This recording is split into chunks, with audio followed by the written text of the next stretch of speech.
Bonjour à tous, je m'appelle Pavel Filipov. En ce moment, je suis dans les bureaux de la société, Nova. Et c'est ici que la construction mondiale de dirigeables sera relancée. Ce n'est pas l'Europe, ce n'est pas la Chine. Cela se passe ici, chez nous, en Russie. Nous sommes à Moscou. Et c'est ici qu'une entreprise russe va construire des dirigeables. La Russie était déjà la plus grande puissance aéronautique du monde, qui a rapidement grandi et a longtemps maintenu ses positions de leader. Le premier projet d'un grand dirigeable cargo a été proposé dans les années 80 du 19e siècle par Konstantin Eduardovitch Tsiolkovsky, mais à l'époque, malheureusement, il n'avait ni la possibilité ni les moyens de réaliser un tel aéronef. À l'époque, dans l'Empire russe, les dirigeables n'étaient pas encore construits, mais on observait attentivement leur développement dans d'autres pays pour avancer plus rapidement, plus haut, plus fort. Le premier dirigeable national d'entraînement a été mis en l'air en 1908 et, comme vous l'avez deviné, il dépassait en effet en capacité de monter les zeppelins allemands.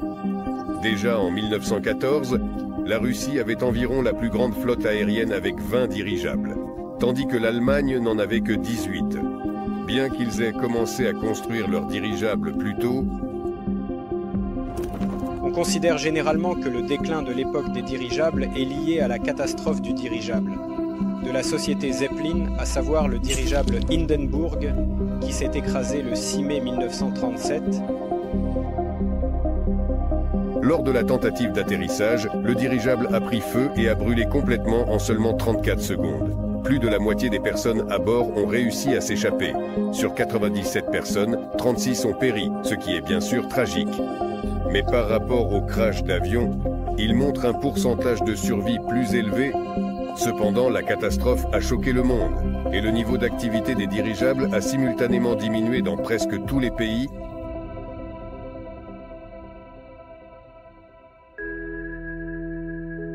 Mais diminuer ne signifie pas finir. De nos jours, on peut voir comment des dirigeables passagers modernes volent au-dessus de l'Allemagne. Et ce n'est pas la bande-annonce d'un nouveau film « Retour vers le futur », mais un véritable business touristique développé par la société Zeppelin. Aujourd'hui, nous allons faire un vol en dirigeable. C'est mon premier vol en dirigeable. Je vais partager avec vous mes émotions, mes impressions, et j'essaierai de filmer tout ce qui se passera afin que vous puissiez tout voir de vos propres yeux. Nous irons au musée Zeppelin, le musée des dirigeables. Nous en apprendrons plus sur l'histoire des dirigeables ainsi que sur le comte Zeppelin lui-même.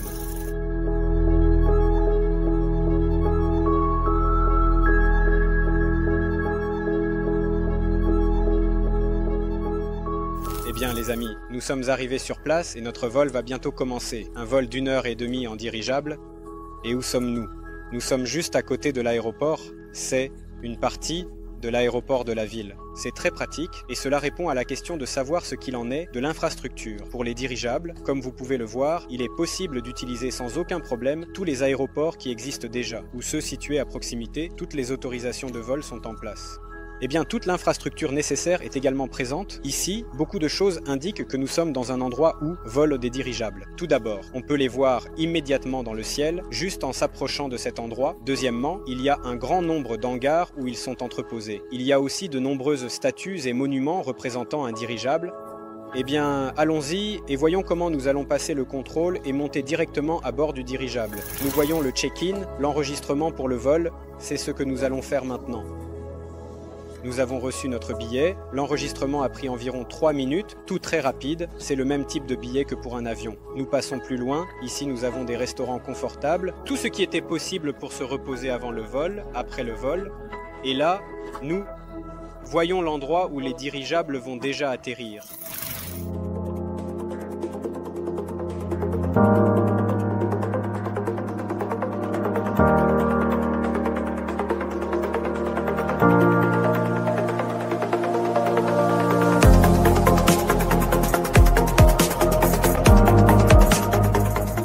Eh bien, nous attendons l'atterrissage. Comme vous pouvez le voir, nous sommes à l'aéroport. On peut voir un avion décoller là-bas. Et ici, un dirigeable vole. Regardez, n'est-ce pas? Il est vraiment impressionnant, bien sûr. Les passagers vont maintenant descendre et nous allons monter à bord, ce sera notre vol. Eh bien sûr, le dirigeable a l'air très impressionnant. Il convient de noter que des avions viennent de décoller ici. Autrement dit, nous sommes dans un aéroport entièrement opérationnel où les dirigeables et les avions se sentent très bien l'un avec l'autre. Faites attention au nombre de personnes désireuses de faire un tour en dirigeable. Chaque jour, des touristes du monde entier affluent ici. Et il semble que personne ne soit dérangé par l'histoire de la catastrophe, bien que personne ne la cache ici. Au contraire, un soin particulier est accordé à la mémoire du dirigeable Hindenburg. Eh bien, nous commençons vraiment à décoller de manière assez fluide et rapide. Certainement, voici les hangars où sont entreposés les dirigeables dont nous avons déjà parlé aujourd'hui. C'est vraiment génial que les dirigeables puissent facilement coexister avec les avions ordinaires et avec l'infrastructure d'un aéroport civil classique. Bien sûr, cela élargit immédiatement les lieux possibles d'exploitation des dirigeables et la sécurité des vols eux-mêmes.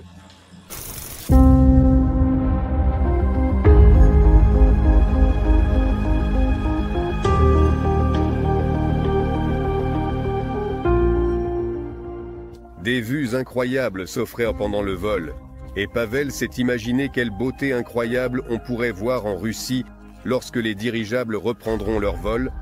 D'ailleurs, revenons à l'histoire des dirigeables en Russie. Il convient de noter que nous n'avons jamais interrompu leur développement et leur construction. Récemment, nous avons vu de nos propres yeux l'usine dans la ville de Kirzach, dans l'oblast de Vladimir. C'est une forge de la construction de dirigeables en Russie où toutes les technologies ont été préservées. Nous allons les utiliser pour concevoir et lancer des dirigeables de nouvelle génération afin que le prochain vol soit filmé depuis un dirigeable russe survolant l'Altaï ou le Baïkal. Mais pour l'instant, nous retournons en Allemagne. Oui, bien sûr, la pensée vient immédiatement à l'esprit. Pourquoi les dirigeables ne volent-ils pas entre les villes? Cela serait vraiment très pratique. Nous avons décollé très rapidement, sans perdre de temps pour l'enregistrement. Et par conséquent, cela a pris autant de temps que si nous étions arrivés à une gare routière ordinaire, par exemple. Par conséquent, il n'est pas nécessaire d'avoir beaucoup d'espace pour le décollage d'un dirigeable. Vous avez peut-être remarqué qu'il y a une très petite plateforme où il atterrit, et le lieu d'atterrissage du dirigeable peut être organisé n'importe où. Nous avons décollé facilement. Maintenant, nous continuons notre chemin très confortablement. S'il était possible, par exemple, d'effectuer des vols entre Moscou et Saint-Pétersbourg. Je pense que cela serait très demandé car en plus du plaisir que nous en tirons, c'est vraiment utile, c'est vraiment rapide, confortable et nécessaire.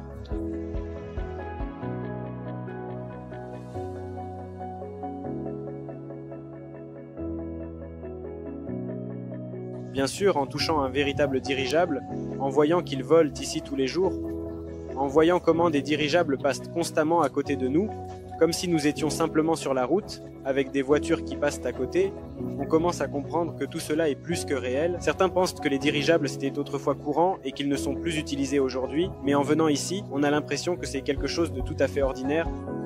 Et tu comprends qu'ils existent, qu'ils sont vraiment magnifiques, qu'ils sont vraiment très confortables et sûrs. Et cela suscite un désir encore plus grand de déployer tous les efforts nécessaires pour qu'ils apparaissent chez nous en Russie.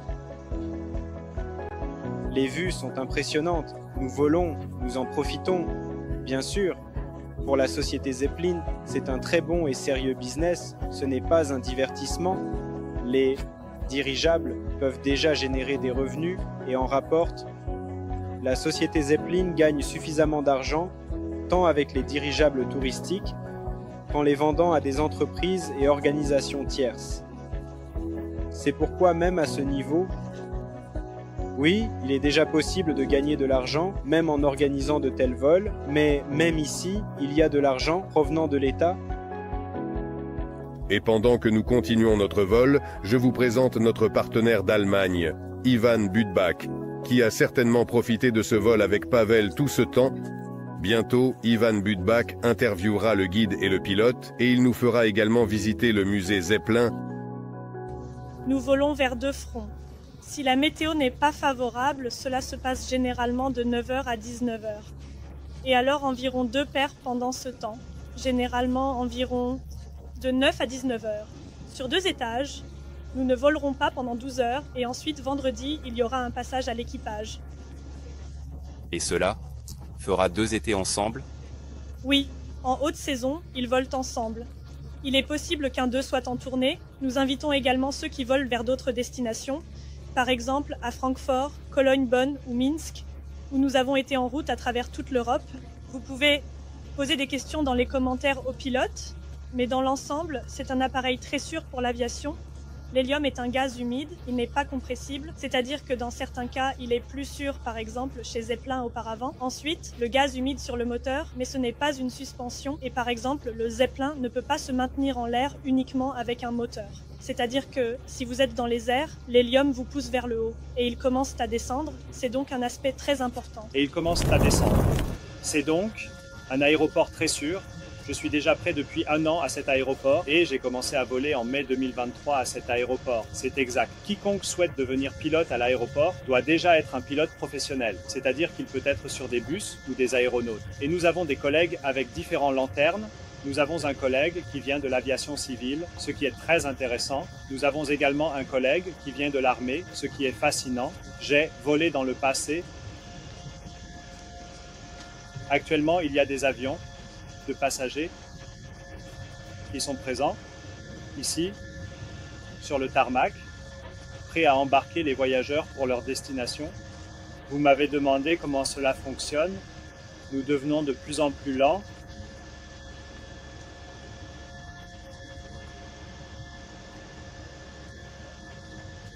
Et à une vitesse d'environ 30 km/h, les leviers n'auront pas d'influence. C'est pourquoi nous optons pour la rotation du contrôle vectoriel, environ approximativement. Cela signifie que nous contrôlons avec précision, avec notre système à 4 hélices.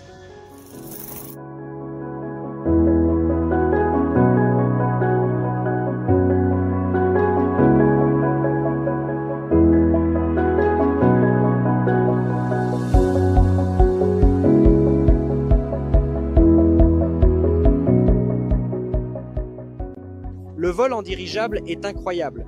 C'est un autre moyen de transport. On ne peut pas le comparer à un avion et encore moins à un ballon dirigeable non contrôlé. C'est quelque chose de différent. Le vol est complètement confortable.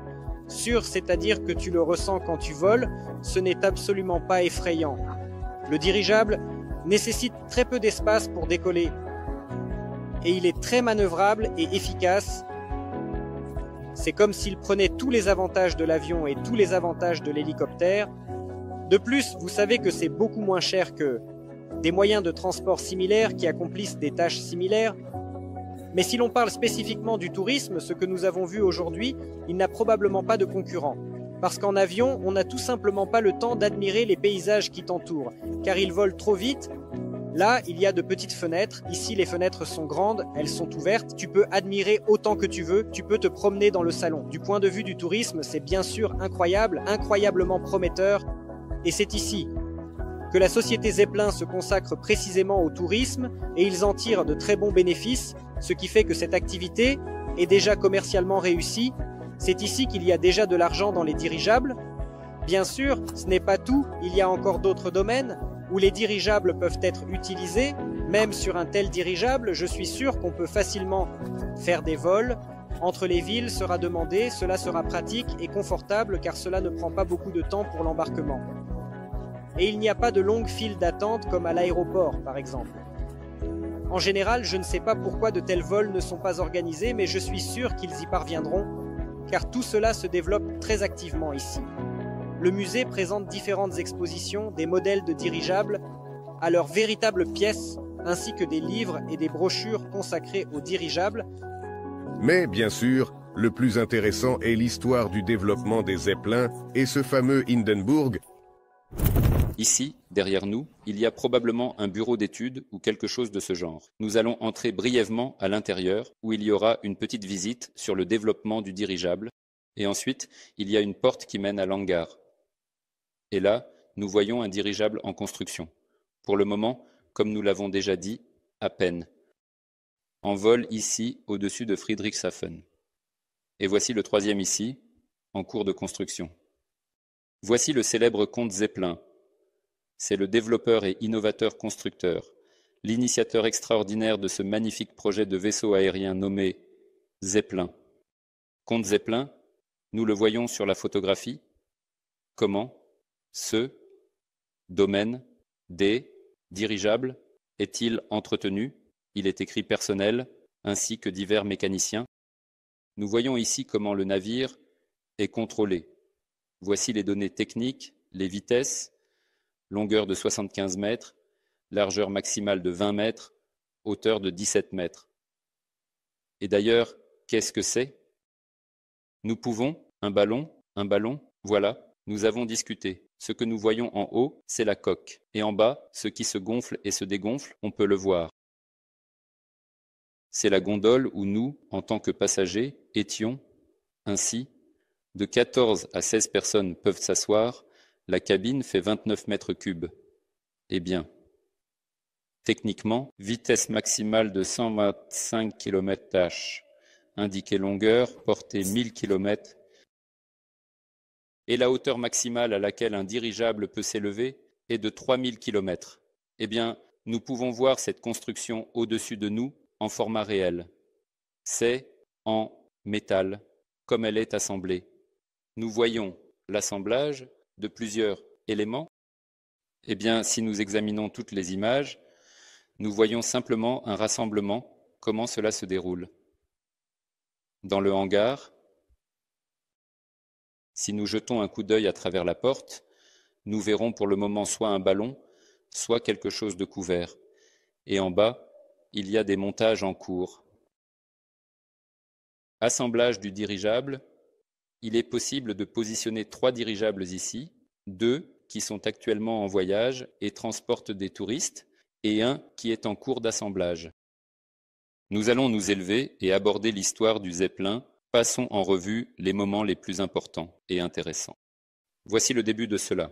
Ce furent en effet les tout premiers navires qui ont été développés par des comtes ou par divers scientifiques. C'était le tout premier navire qui a volé ou s'est élevé. Il y a ici plusieurs photos que nous voyons. C'était le premier vol historique d'un tel navire en 1900. Apparemment, le 6 juin est mémorable. C'est de là que commence toute l'histoire des dirigeables Zeppelin. Et ici, nous voyons le premier grand dirigeable de ce type qui a été utilisé, créé pour l'armée, parce qu'à ce moment-là, il y avait un très grand intérêt et l'armée voulait l'utiliser pour ses applications. Eh bien, nous voyons quel moteur était utilisé à cette époque. Ici, il est dessiné ou montré de quoi étaient faits les ballons. Ce sont des intestins de vaches. Pour cela, 700 000 vaches ont été utilisées, rassemblées de toute l'Europe, de Russie et de partout dans le monde, pour créer de si très grands et énormes ballons gonflables qu'ils puissent soulever ce navire. Au total, 130 navires ont été construits. Le 129, ce que nous avons vu juste devant nous à l'instant même, a eu un accident et a soudainement explosé. Et le 130e dirigeable n'a jamais décollé. C'est ainsi que s'est terminée l'histoire du Zeppelin. Et ici, nous pouvons voir concrètement comment le Zeppelin, numéro 128, semble-t-il, a fait le tour du monde en 40 jours. Ici, toutes les connexions où le dirigeable a volé sont montrées en rouge, ou avec ses différentes couleurs, et nous voyons le rouge. Cela représente 40 jours autour de cette zone. Autour de la Terre, ce vol impressionnant a été réalisé. Nous sommes maintenant dans le salon qui était autrefois à sa taille réelle. Dans le grand et historique dirigeable Hindenburg qui a brûlé est fascinant. Voici l'escalier d'embarquement, la montée, et maintenant nous allons vous montrer. Allons-y, voici nos cabines. Et ici, nous vous montrerons où les gens se reposaient quand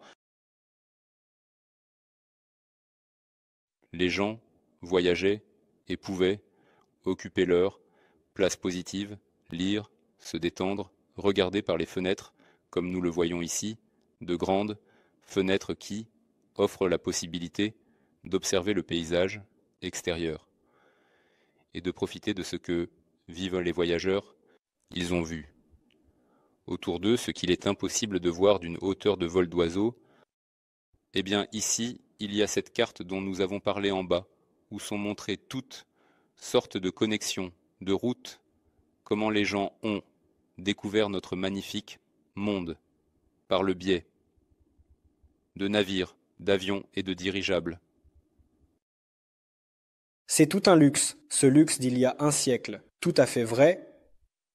En 1930, c'est ainsi que se présentait l'intérieur du salon du dirigeable où les gens pouvaient vraiment profiter du vol. Imaginez ce que l'on peut faire aujourd'hui avec les technologies modernes, à quel point un dirigeable peut être confortable. C'est bien sûr un tout autre mode de transport. Si l'on parle des dimensions, nous sommes dans un petit compartiment, juste pour comprendre l'atmosphère. Et on peut essayer d'imaginer à quel point il était grand, c'était vraiment un hôtel aérien, un yacht aérien, un tel liner aérien. La taille est d'environ 10 mètres, maximum. 12. Et le dirigeable lui-même mesurait 275 mètres. C'est comme un grand nuage se déplaçant dans le ciel.